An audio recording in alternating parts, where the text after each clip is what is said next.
watch. I hope that's okay with everybody, that it's recorded. Yes.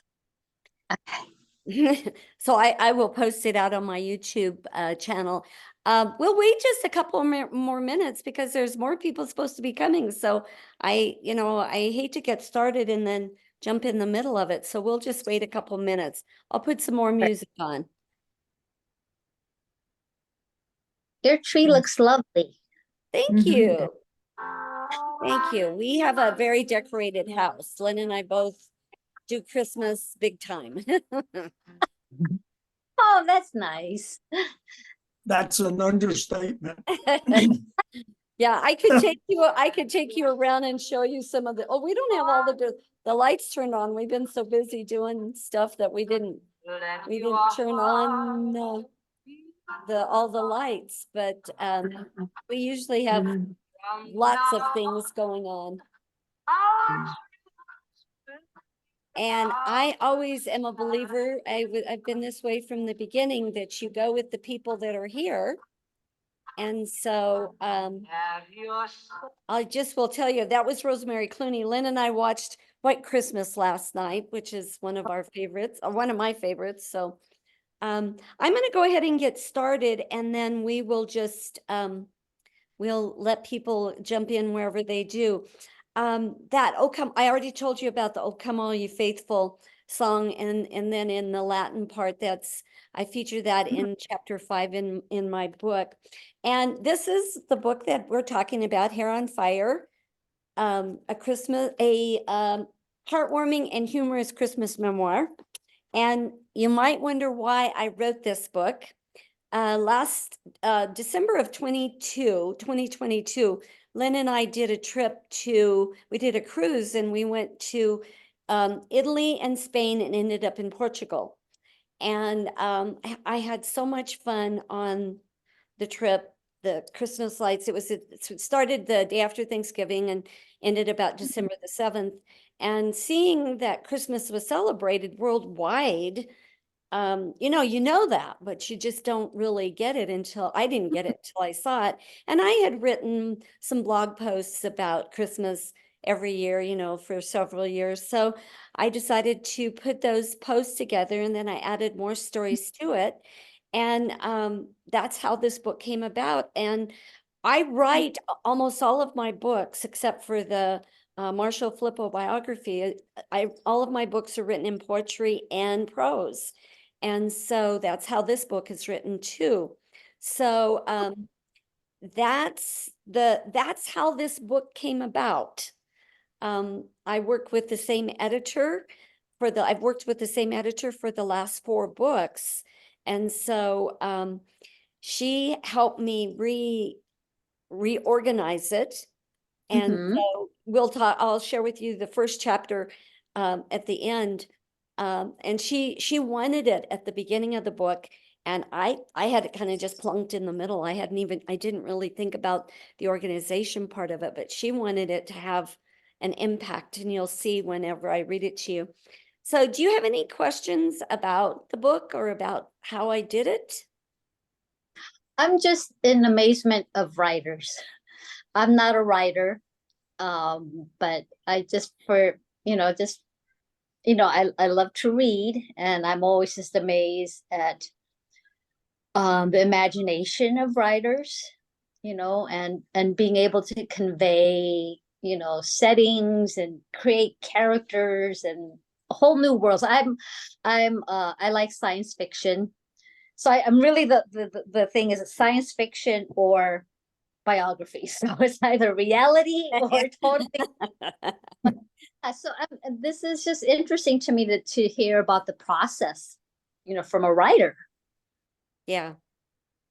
Yeah, it's a very, I've written one, I wrote a historic fiction. I took a story that I had heard my whole life and I fictionalized it. So that's the only book that I've done that's fiction. However, I do have one that I wrote during it's a national, November is designated National Novel Writing Month. And there's a big organization that's called NaNoWriMo, which that's the acronym for National Novel Writing Month. So So in November, people all over the world commit themselves to writing 50,000 words, and it ends up being about 1,500 words a day. And so I did that in 2016. And I had it all ready. I have 50,000 words of a novel, and I was all ready to start working on it and getting it published. And that's whenever I was given the privilege and opportunity of writing the biography of Marshall Flippo, the most famous square dance caller in the world. And so I jumped on that. It was very time sensitive because he was in his late 80s. So I needed to get it done, and he ended up dying before we finished it. So I didn't get all of his stories, but I did. So the fiction world, almost all of my books are nonfiction. So Mm. building the characters is a whole nother world, but I really want to dabble in it. I've got it on the queue. So I know that book is going to be coming down the road. So I'm excited about that. So let me read to you. This is a chapter. We all have favorite memories and at Christmas time, and this book, of course, is full of them. But I did designate one in my childhood. I will tell you, there's a story. One of the chapters in here is one of my other favorite Christmas memories, and that's when Lynn proposed to me on Christmas Day in Oh, 2010 in front of my aunt and my mother in Branson. So this is my oh, childhood favorite memory. all righty. That's the science fiction piece of the book. No. It's So a romance. Yeah, this is chapter 16, and it's what's your favorite Christmas memory?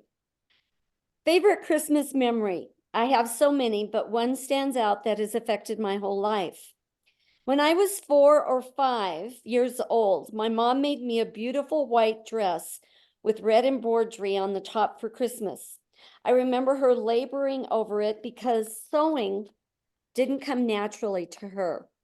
I tried it on, and the gathered waistline with the fitted bodice just didn't please her. It didn't lay the way it should, so she ripped it out several times. She didn't have one of those fancy sewing machines they have today that gathers easily. She gathered it all by hand. I'm sorry, we did the light low so that you could see the tree.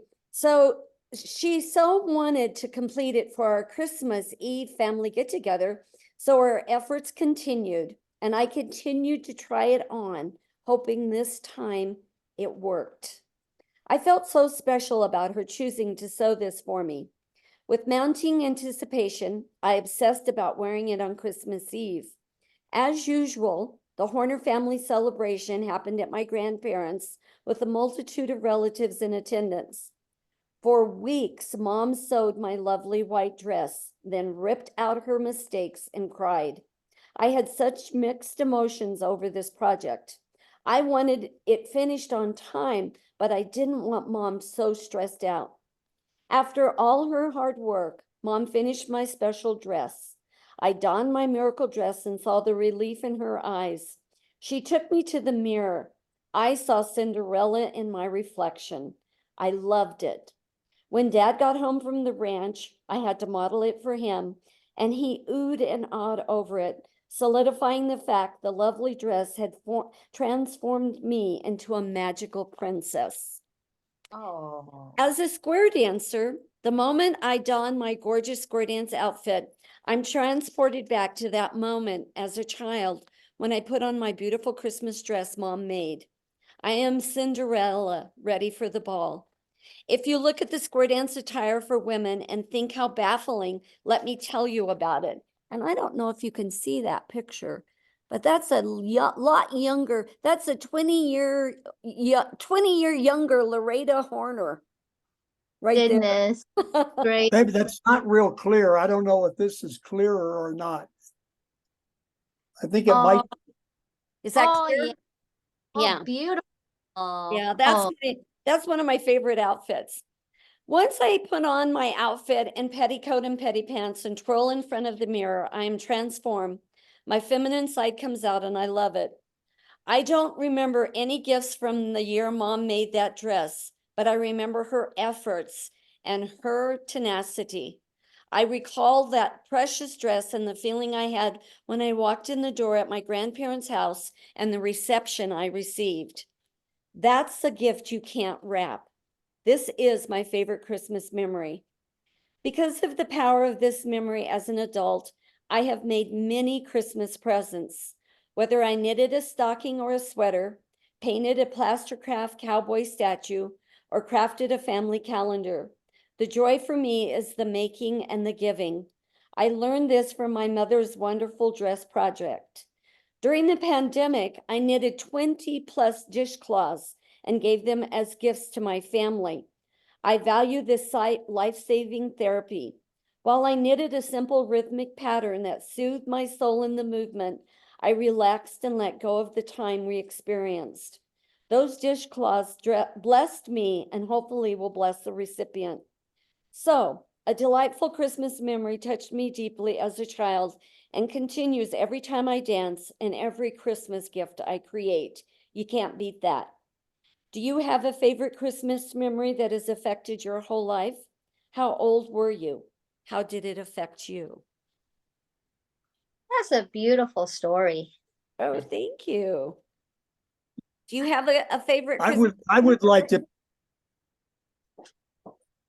I was going to say, I would like to partially answer your questions. When I read that, there wasn't one specific thing that popped out at me as a direct answer to the questions. However, one of the things that the book did do, as I read it, it triggered things that I had not thought about in years and reminded me of things that were very much a part of my Christmas tradition growing up as just a young kid and up into my my teen years. And I really enjoyed that about the book, because the specific things that you experienced were not the things that I experienced, but there were triggers there, and I can't even explain what those triggers were. But as I read it, I found myself going, "Oh, that reminds me," and I'd have a flashback. So I couldn't answer the question specifically as I read the book, but very definitely it brought back those kinds of memories. Anybody else have a favorite memory growing up? Well, for me, there are two things that stand out. It's not so much a favorite memory, but these are just kind of memories. One was, I was in the Philippines, and moved here to the United States when I was 7. So I just remember having a paper Christmas tree that we taped to the wall because we didn't have Christmas trees. So that was our thing, was just to tape like a picture or something. I can't remember it vividly, but that was our Christmas tree. And one Christmas memory that's funny is so for many years when we moved here, we had, remember the fake Christmas trees that were like aluminum foil and you would stick the branches?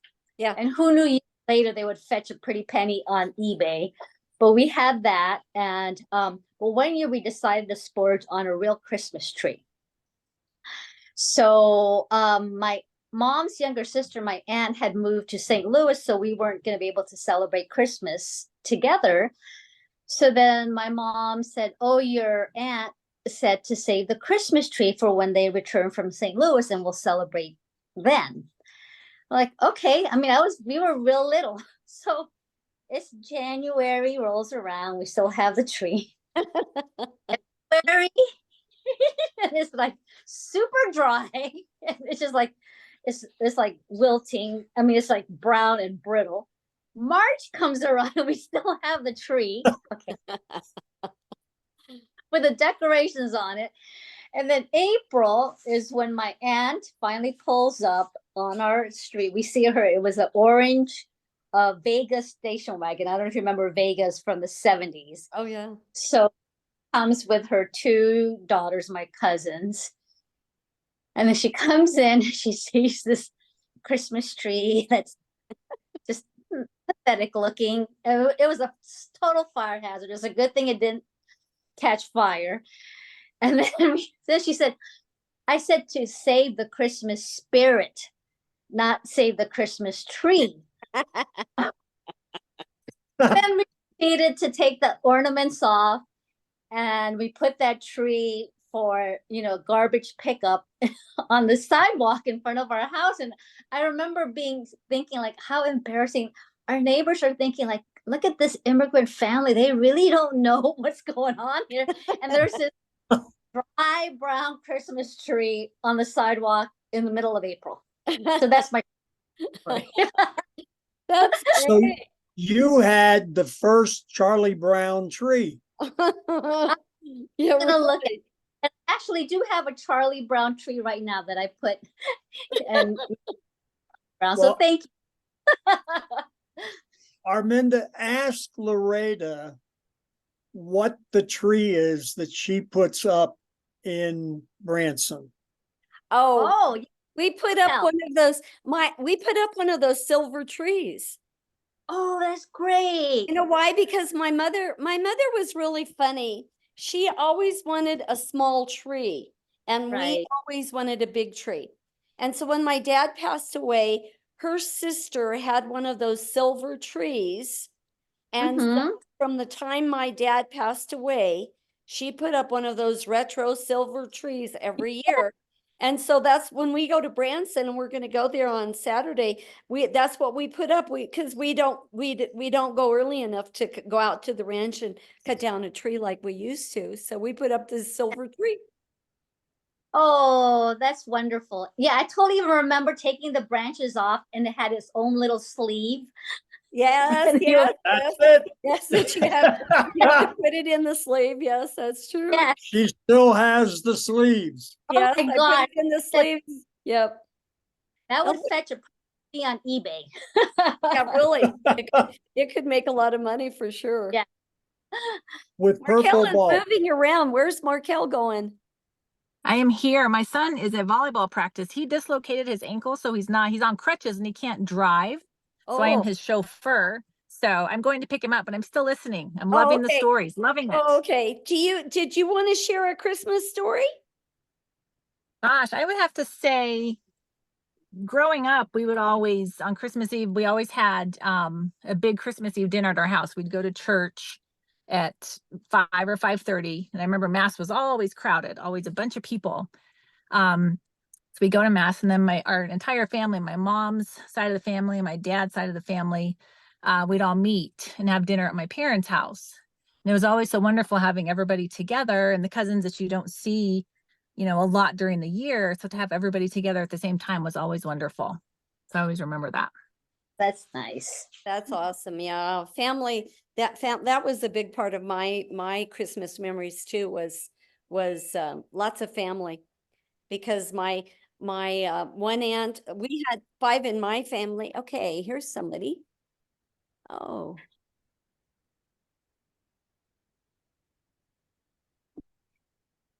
Somebody else is coming in.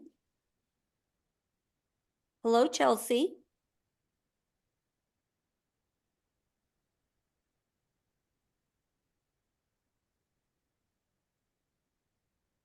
We'll wait just a minute for you. We're talking about favorite Christmas memories.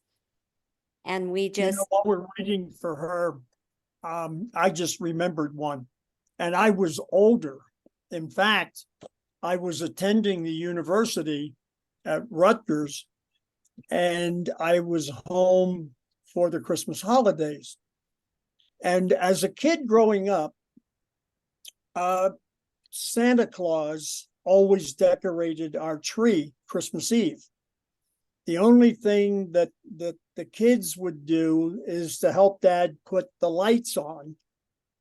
But that was it. Then Christmas morning, when we got up, the tree was all decorated and my dad had it lit and so forth.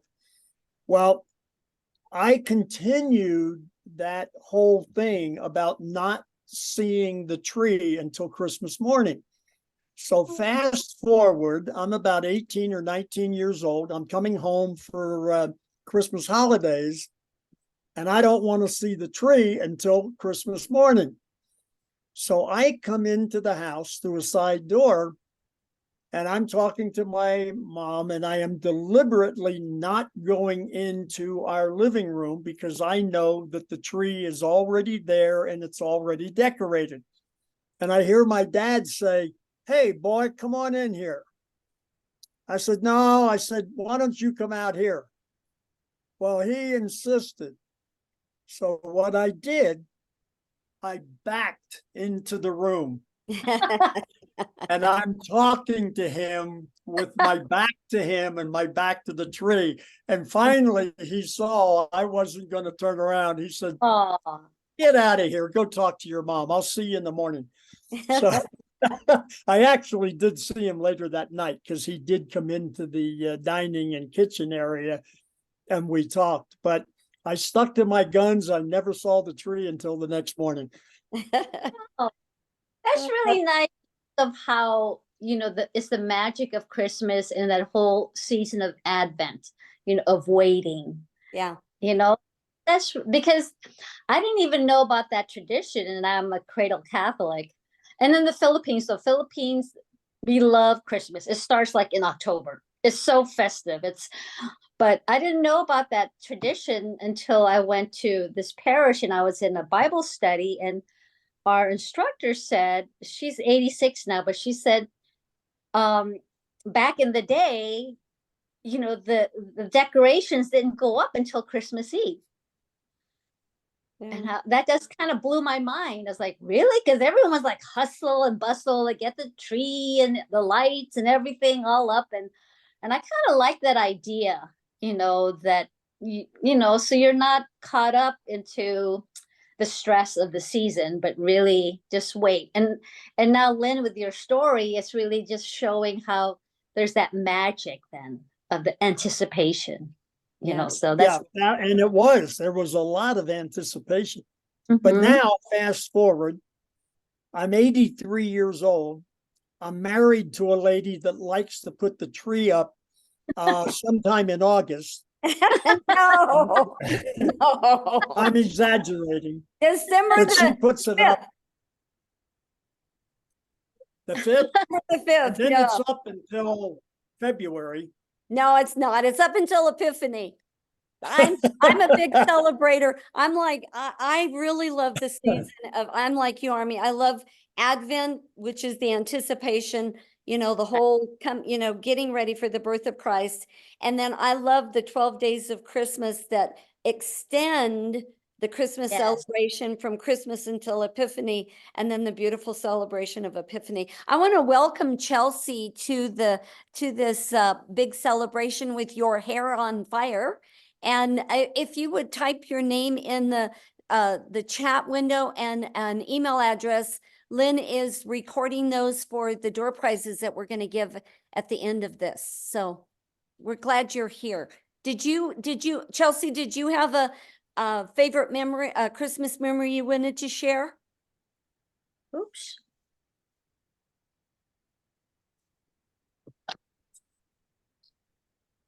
I'm okay. Is she muted, maybe? I'm not, let me see. It's not showing that she's muted. I don't know. We'll have, some people prefer not to say anything. So that's the option for sure. So now we're going to do some little fun stuff with Christmas. Let's see if you guys can remember the 9 reindeer that pull Santa's sled.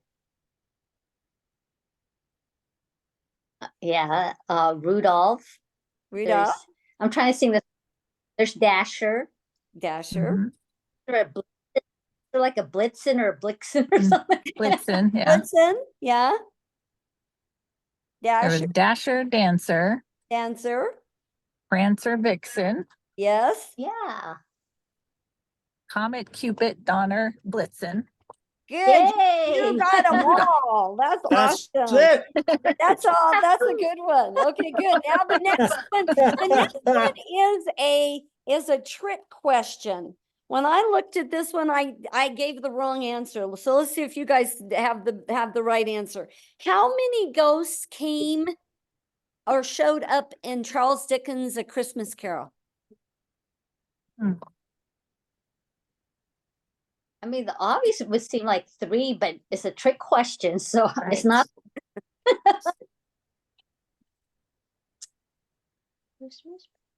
Hmm.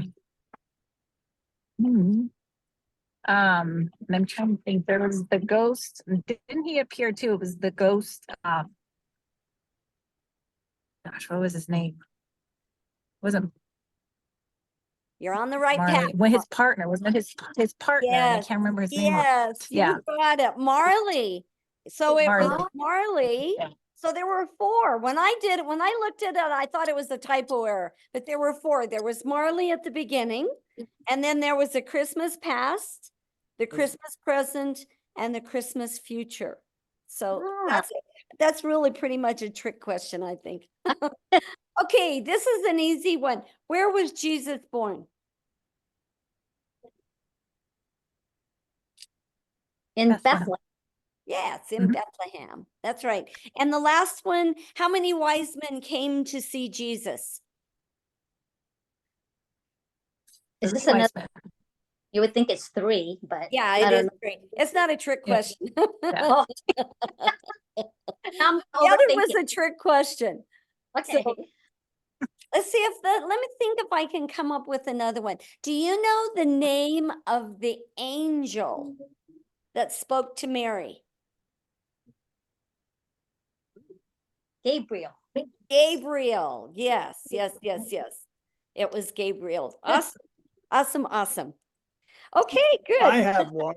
Okay, what's one for you? What month is generally considered to be Jesus' birth month? And it's not December. Right. Okay. Okay. Wasn't it in the summertime? Or spring. No. In I July. think it's April. Yeah. April, I believe, is the month that is generally considered. There may be other opinions out there, but I think most scholars agree that April was the month that he was born. I wonder what that's based on in terms of like in the Bible, like where the star was and what time of year there would be a star that bright in the sky, or I don't know. That's interesting how they would come up with April. Yeah, yeah, it is. And I can't answer that question. Yeah. Huh. Okay. Yeah, that's a good one. Anybody else have a trivia question? There was a lot of stuff on the internet when I used to be work at the district level, and we did a district level in Albuquerque Public Schools, and we did sing-alongs at Christmas, which was really hilarious. And you could download these or you could go to YouTube and they would have the bouncing ball, which reminded me of Mitch Miller when I was growing up, you know, the bouncing ball. And I was going to do one of those, and I decided maybe that was probably not a good idea, because I don't know if you've ever sang along on Zoom, but I've tried to sing along with another group that I belong to on Zoom, and it's absolutely horrible because it doesn't come through exact, you know, and you can't even imagine how horrible the sound is. So there's no harmonizing on Zoom. Yeah, really. So no, there's no harmonizing at all. Not at all. Okay, I'm going to read to you another short reading out of my book, and this is, you know, the majority of this book is memories of mine. You know, whether it was growing up in Branson, Colorado, a little rural community, or when I moved to Denver, and then I moved to Loveland and caroling. We did Christmas caroling there, and then I moved to Raton. And then I moved to Albuquerque, but there's lots of stories that are my memories, but I did include, because of my beliefs, and I just think it's really kind of interesting to bring the Bible stories alive, that I included in the book a couple of considerations of Mary and Joseph. I have also a consideration of the wise men And so this is the one that is chapter 1. This is the one that my editor said you really need to start the book off with this because it is. Let me read you the end of the introduction, because then it's a great segue into chapter 1. And the end of the introduction says, "Are you ready to welcome the Holy Family into your home tonight? You may have a nativity set up in your home, but are you ready to offer Mary and Joseph a place in your heart to birth the Christ child? I hope you do." And so this is chapter 1. Mary and Joseph walk with them. So you get to walk with them. On this day, many years ago, pregnant Mary and Joseph traveled to Bethlehem because of Caesar Augustus' decree. It was only 93 miles, about a 2.5-hour trip in a car. But remember, Mary rode a donkey, Joseph walked. I wondered what it would be like walking with them and imagined myself joining this couple and their unusual life-changing experience. It had to be a struggle for Mary and for Joseph as he watched her, a struggle for both. I watched them, Mary absorbed in her pregnancy and this ordeal, and Joseph stressed as he watched Mary. Their baby was due at any time. In fact, Mary had warned him she felt the event they had been waiting for was almost here. The donkey's slow pace rocks Mary into a lulled state. Her head bobs, but she is safe because Joseph keeps his hand on her leg to keep her from falling off. The silence surrounds them. I smell the strong, pungent donkey odor that lingers in the air. He brays, asking to stop, so we do. I respect their privacy and keep my distance, but I marvel as Joseph cares for her. With Joseph's help, Mary rolls off the donkey and discreetly relieves herself in the bushes. Joseph provides a small drink for the tired donkey and a bit of hay. He also quenches his and Mary's thirst, and they share a piece of bread to stay them. I grab my canteen and drink with them. My stomach growls as I forgot to bring any food for this journey. They hear the ominous rumble and share their meager snack with me. As they negotiate getting Mary back up on the donkey, they laugh at the absurdity of their trip and her awkward size. And once again, they continue toward Bethlehem, resuming the rhythm of the donkey's gait. Watching their total acceptance of this needless trip, I want to help, but it is my job to just be there with them, a silent watcher, a silent witness. That beautiful part of the day comes, the link between darkness and light. This makes the travel much more treacherous. Joseph stumbles often, catching himself. He can't fall. He must make sure Mary's safe on their donkey. A couple of times I brace Joseph so he can keep going. I have to assist him because of the dark, because of the mission, because of the precious cargo he needs to protect. Darkness comes, and a beautiful canopy of stars twinkle above us. One predominant star shines brighter and brighter, almost like it is guiding them to their destination. Then Mary's scream scares Joseph and me, and he knows the time is approaching too fast, way too fast. But she settles back into the rhythm of the road, and he knows she hides any discomfort from him to protect him. We haven't arrived yet in crowded Bethlehem. Because of their slow travel, we will arrive late in the evening, and they'll have a new problem. None of the inns will have room.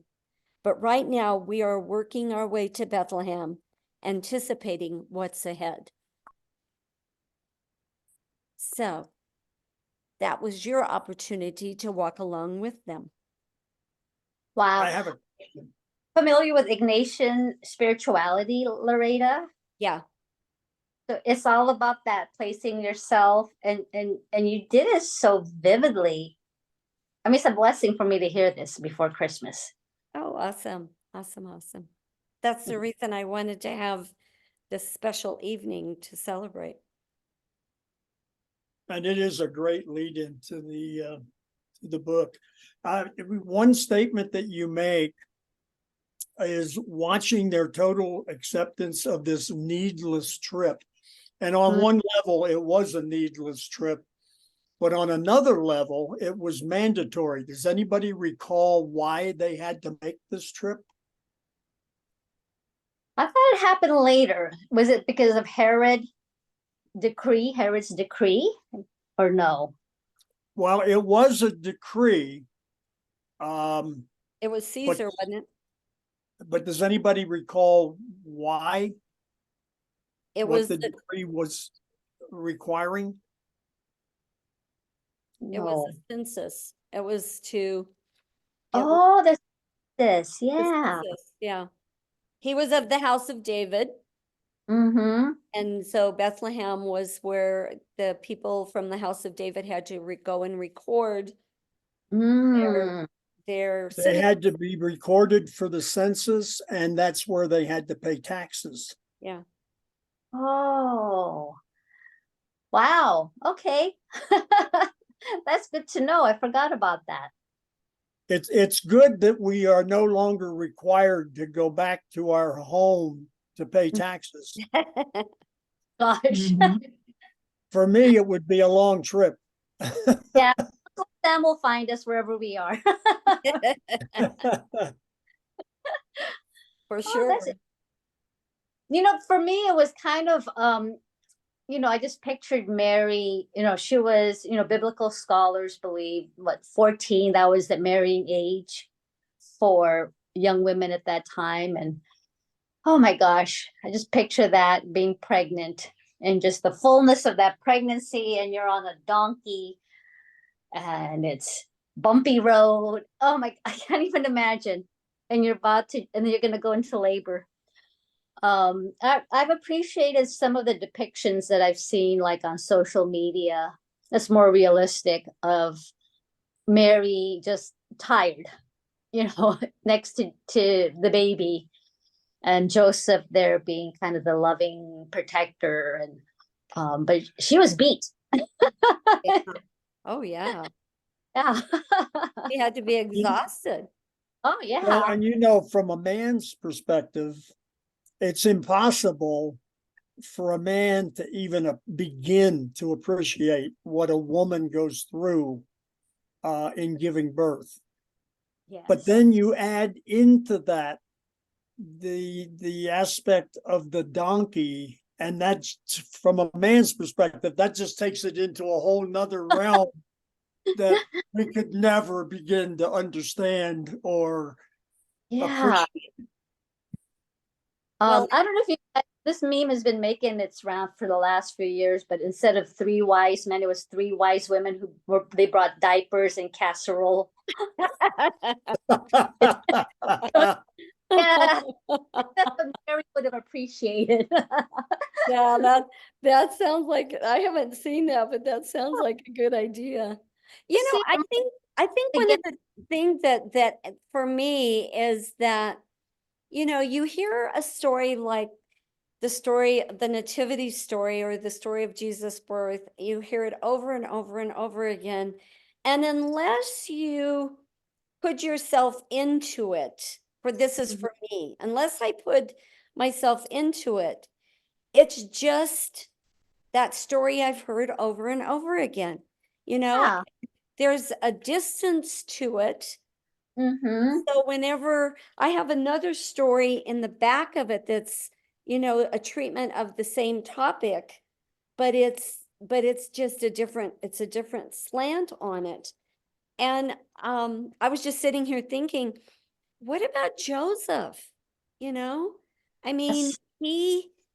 he was engaged to this girl that, yeah, I don't know if love was involved. We can embellish it the way we want. This girl that he was in love with, and she comes over to him and says, guess what? I'm pregnant, and God is the father, and what faith Mm-hmm. it took. You always hear so much about Mary, but what faith it took for him to believe the visit, Yeah. the dream that he had, that this child really was the son of God, you know? Yeah, because it was, a very patriarchal society.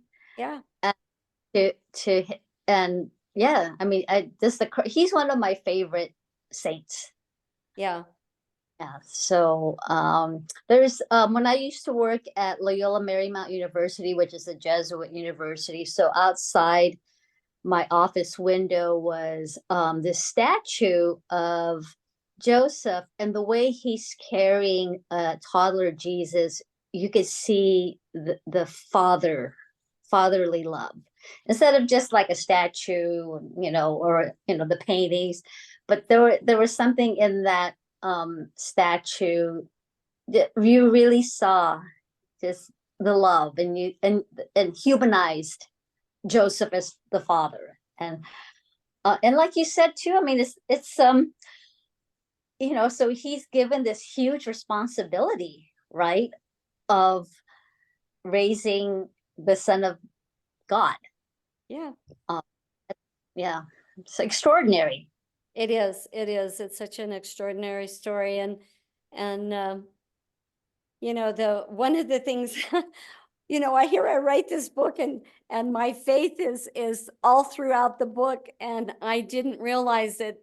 And I really didn't realize it until I did the audiobook and I read back what I wrote. And it was like, you know what, this book really, this is really my statement on what I believe. And that was like an eye opener. It was an eye opener to me. Back to Joseph, St. Joseph. I was in a Army, like I said a while ago, Army and I are in a meditation group, and we have a friend from Glasgow, Scotland, that's been in the group. And we did I don't know if it was a Advent study or a Lent study together. Oh, And remember, and yeah, it was one of those. And I yes. did something about, I'm single. I mean, I'm single. I'm married. I'm not single. I'm married, but I have no children. So I know that when it comes time, and I'm 13 years younger than Lynn, so there's a good chance that whenever I go, I'm not going to have children around.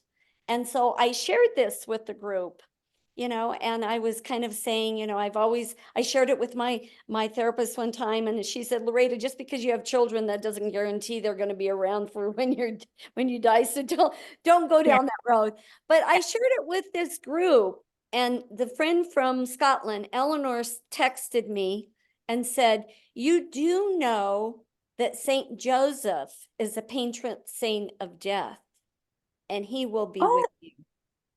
And that was just like, oh my God, it was such a relief to me, because I'm not Catholic, I'm Episcopal, but we respect, we have Right. there's saints in the Episcopal Church too. And we have two Saint Francises out in our garden. I just love saints, I am, I believe that they're around us, and I believe in that whole thing. So, I think it's just a powerful part of a belief system. So, this has been, I don't know about you, but this has been so awesome for me tonight. So I hate to be saying that we're kind of looking towards the end of the evening, but we are, because I do want this was just a little stop along the way. I know everybody's busy this time of the year, and that you're either wrapping presents or baking or doing preparation for Christmas, but I wanted to have the opportunity to celebrate this special book with you all. And so, we're going to end the evening with a rendition of, and Mary and Joseph, where it's a great segue to the way we're going to end this evening. Lynn and I both love a group called the Celtic Women, and we're going to end it with them singing Silent Night in just a moment. But we have a couple of things that we need to wrap it up with, and that is that we're going to do door prizes here in a minute, but we'll do those in just a second.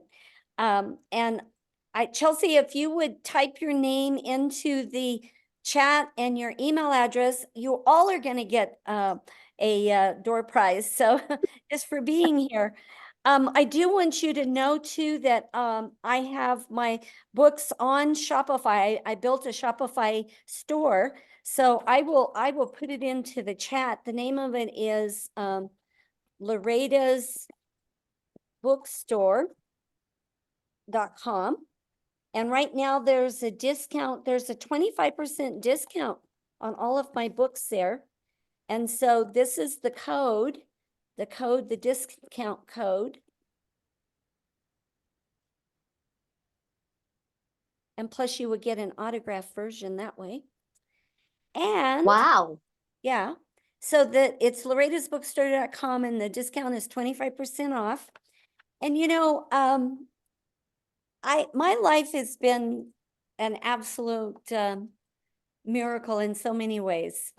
From a small little ranching community in southeastern Colorado, I was surrounded with family at Christmas time and moved, as I told you, and ended up here in this lovely home with Lynn. And we just finished, we ended up with 11 years of marriage just in October. So we're on our 12th year. We're starting our 12th year. And I want to, when we were on I told you about the trip, the cruise we took last December. I was a Spanish teacher whenever Markel knew me too. And so languages have always been important to me. So when we were on that cruise last year, we were in Spain, we were in Italy and Portugal. And then on our cruise ship, there was one of our servers was Filipino. So she told me how to say Merry Christmas. So I'm going to attempt Merry Christmas in a variety of languages. And a dear friend of ours was supposed to be coming tonight from Japan. He's a square dance caller, and I'm surprised he's not here. So something happened to him. So I'm not going to pronounce the Japanese. I'm going to have the computer do it for you. But in Spain, if you say, we know in the United States, in the US, South America, and Mexico, Feliz Navidad is a very familiar term that most anybody, even if you don't speak any other Spanish, you speak that, you know that. But in Spain, it's very different. It's Feliz Navidad, the T. Oh, So it's very yes. different. Spell the So same. very Spaniard. Yes, very Spaniard. Then when you get to Portugal, it's very similar, but very different. It's Feliz Natal. Feliz Natal. Okay. Yeah, Feliz Natal. And then when you're in Italy, a lot of people know that it's Buon Natale. Oh, So let's see if I can get the Philippine way here, right here. Gayan Pasco. Is that close? perfect. Well, Yes. she repeated it to me many, many times. And let me give you the Japanese pronunciation from, I would try it, but I would massacre it, I'm sure. But this is the Japanese of Merry Christmas. メリークリスマス。 Let me one more time. メリークリスマス。 Ah, One more time. メリークリスマス。 That's pretty amazing when you think of it. That's beautiful. You know, I love languages. I always have. And it just really, really speaks to me that we can say Merry Christmas in all those languages. Okay. So, Now, let me add one thing to that. okay. It was really neat when we were on that trip to see the reactions in the different countries when she would greet them with the Merry Christmas in their language. oh, It was just really neat to see the reactions that she got as she did that. And she did it continuously. I mean, once she learned it, that was it. Every time she met somebody, it was with that greeting. And, you know, that's one of the neat things. We've talked a lot about different things about, you know, a Christmas tradition and how it's celebrated and whatnot. And Armin, you kind of touched on this a little bit with your tradition of the Christmas tree on the wall. And to me, that the cultural aspect is really exciting. I mean, if you talk to a Christian, regardless of whether they're a Methodist, a Catholic, Episcopalian, the basic story of Christ is obviously the same. I mean, there is only one story, but the way it's celebrated and the cultural influences by country are different, and they are fascinating. I lived 3 years in Costa Rica, and of course they had their traditions and how they celebrated the birth of Christ. We saw a little bit of it in some of the Eastern countries, but not like I did in Costa Rica, because I was there Christmas Eve. I was there Christmas Day. The times that we experienced it in Europe, it was at least a couple of weeks or a month before the actual Christmas. So we got a little bit of a flavor, but not the full thing, if you will. But to me, I just wanted to say that I just find it fascinating and exciting. And if I had a Christmas wish for the world, it would be that we celebrate one another's culture more than we do. And there are a lot of people in the world that do that, and I get that. I just wish there were more people that had the opportunity to experience that, because it is so enriching. But anyway, that was my 2 cents. That's Thank good. you. One Very of nice. the things that go ahead, Markel. I wanted I was gonna to say that was very nice. Very, very Yeah. nice. Yeah, one of the things I just want to end with a little bit of New Mexico style. This isn't on my sheet, Lynn, so this is off script. One of the things that Lynn has experienced that I have never experienced is the Native American Christmas, and Oh, that to me, that is one of on my bucket list down the road to do, because there is a community, and Markel knows about this one. It was Acoma you were at, right, Lynn? yes. Yeah, Yes. there's a community that is on I-40 going west towards you, going towards California, and they are the longest inhabited Native American community that there is. It's an amazing community, but they have a celebration and they bring in the dancers, the Native American dancers, into the Catholic Church, right, Lynn? Yeah, can I piggyback on that? Yeah, tell the story and then I'm surprised that I didn't think of that Yeah, before. This yeah. is one of the most exciting Christmases I have ever spent in my entire life. And as Loretta said, it was the Acoma Pueblo. And the Acoma Pueblo sits on a mesa that is, I forget how many hundreds of feet in the air. It's And unbelievable. they call it Sky City. And it's huge, and it's mostly sheer on all sides. In fact, they did not have a road up to the top until a movie company wanted to make a movie, and they agreed to build a road for the Acoma people if they were allowed to do this. I think it was a John Wayne movie, but I'm not sure about that. But at any rate, I am in the visitor center on Christmas Eve, and I'm having a hot chocolate, I think, and just relaxing. I was on a vacation that there's probably like nobody else takes a vacation. I threw a cooler with some food in the back of my pickup truck. I had a shell on it, slept in the back, and I would just take off from Denver, and I had no itinerary. Wherever I happened to show up, that's where I was. So I'm sitting there, and this Akama lady starts handing out these boxes of matches.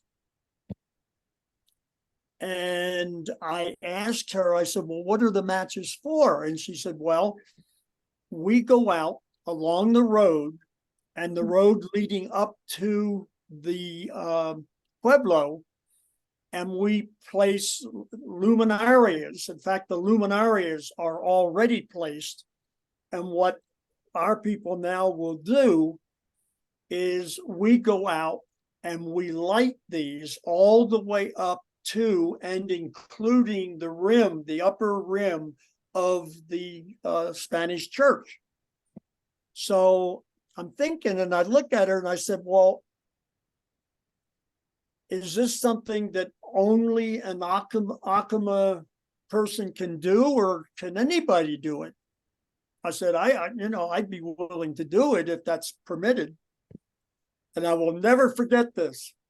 She was partway across the road, across the room next to the fireplace, and there was a beautiful fire going. I mean, this was just an evening of enchantment. And she looked at me and she tosses this box of matches at me and she says, have at it, white boy. I said, okay. So I went out and I must have walked at least a half a mile, maybe more, just on one side of the street, lighting luminaria after luminaria after luminaria. I made the mistake that I didn't stand up after lighting because I thought, man, that's a lot of up and down. I'd feel like one of those little things that used to go in the water, that dip their beak in. And so I just stayed bent over as I'm going along lighting these. Well, I get to the end of this, I can't stand up. I mean, my back was like this. And I only gradually, I placed my hands on my knees.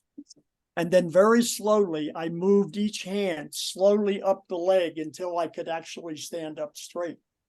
After we did this, I found out that there was a bus going up to the church and that there was going to be a midnight mass.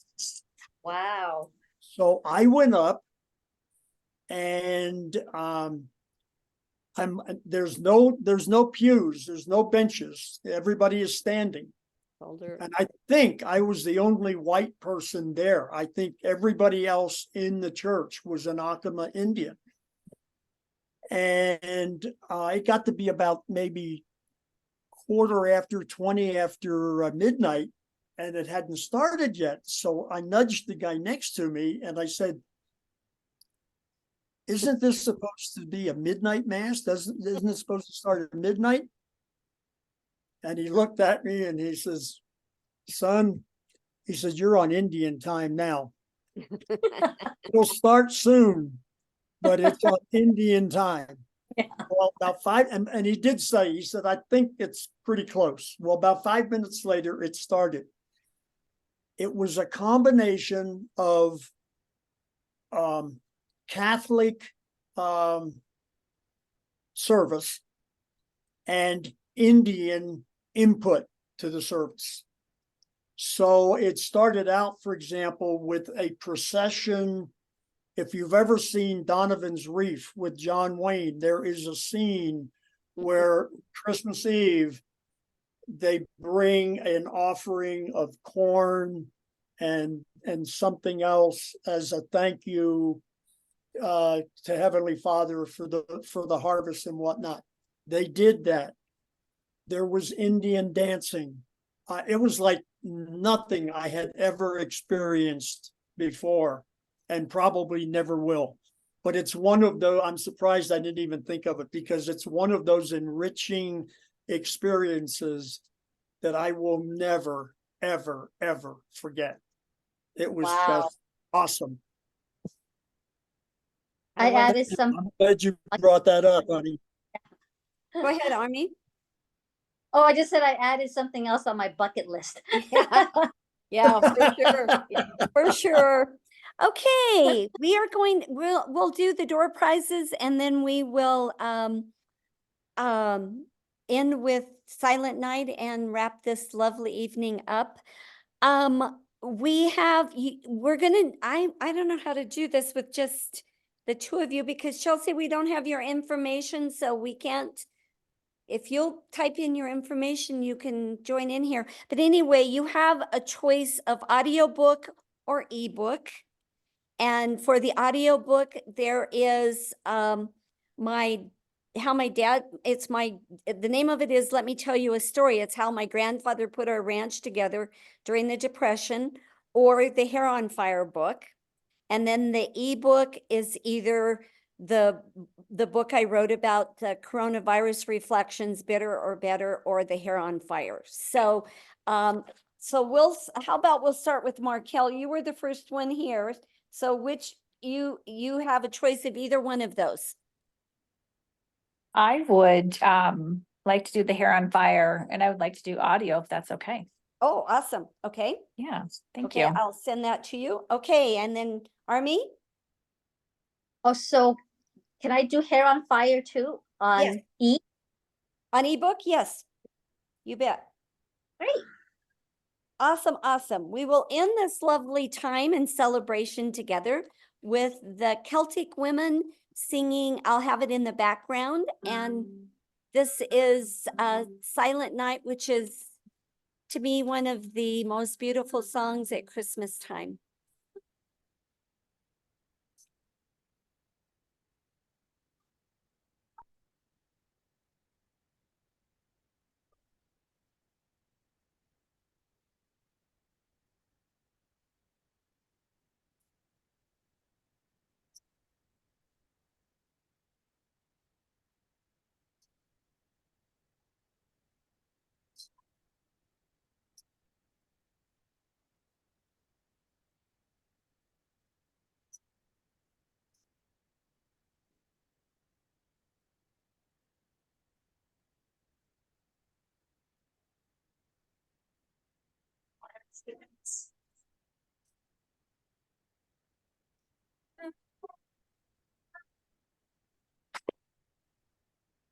Is it playing?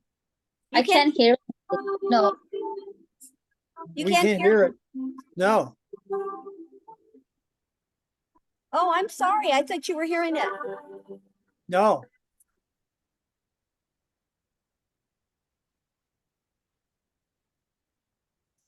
It's not, you can't hear it? It's choppy on my end. Maybe Yeah, I that's- can't hear it at all. Okay.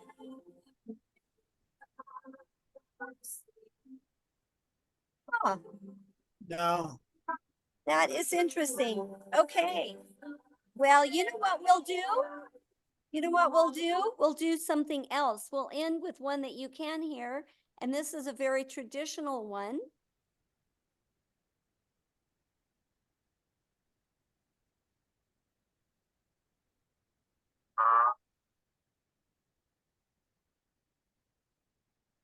Nothing yet. You can't hear that either? No. That's interesting. I've got a new laptop, and I think that it is blocking out sound. You